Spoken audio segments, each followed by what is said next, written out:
Piece of equipment gets here, it's going to push here. This is automatic. Rocks to place, and our guy Glenn calls it the world's strongest handshake. The other safety innovation was air brakes, and again, this was in that same mandate in that act of Congress to make trains safer.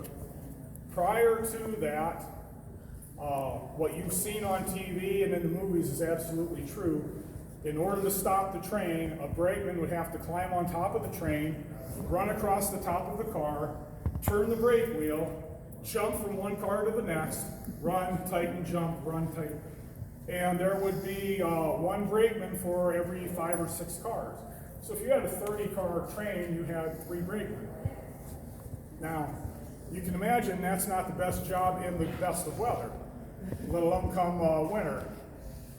And again, when they're ready to speed up, he's got to do it in reverse. Loosen the brake, jump, run.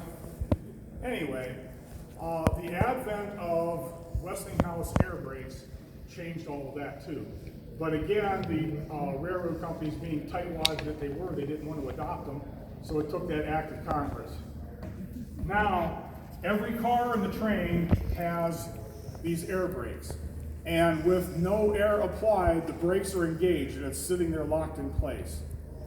There is a compressor on the locomotive and 2 reservoir tanks that power up to 90 pounds of air, and there's a hose that goes from the locomotive to each car and from car to car to car. So when the engineer gets 90 pounds of air in the line, all those brakes in every one of those cars release. Now he can start moving. And the engineer can control a little bit of brake or a lot of brake from a single valve in the locomotive, and we no longer need 5 brakemen running across the car.